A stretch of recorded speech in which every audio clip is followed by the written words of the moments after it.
Let's say that this just as a non-starter doesn't get done.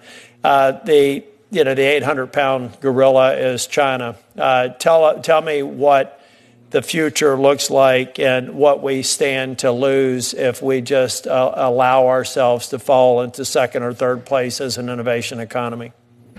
Well, this is the issue that keeps me up at night. And unfortunately, the data we have does not suggest that the current direction is going positively. I mean, the Australian Strategic Policy Institute did a study that showed that China was dominating in roughly 90% of all the critical technologies. ITIF here in Washington has also done a study of different sectors, which also show Chinese dominance. China is also increasingly coming to a position where they can they're not only a follower of other countries, but they plan on making their own policies in their own interests, which is to be expected. And in areas where there are critical technologies, which China owns, which we're well aware of, like in electrical vehicle batteries or in pharma, where China has become is an important outbound licensor.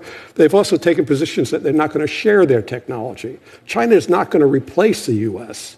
China is going to be its own model for the world as a dominant technological power. That may involve less sharing, at least with the developed world, and a greater focus on critical technology. See, the other and final point I'd like to make is that China believes in IP. Now, many people in the U.S. do not. Many people in Congress may not. But they view IP as of strategic importance and important to enhancing their own power and prestige and capacity to innovate and attracting talent and whatever else you can add on to that.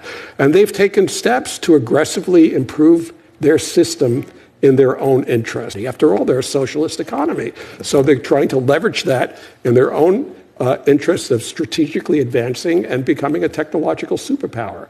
And I think to get back to your question, if we're looking at 5 or 10 years out, unless we dramatically improve our capacity for oversight and evaluating China's capacity for technological improvement, it will be very difficult to see where we will land, but it will not be a good place. 抖音、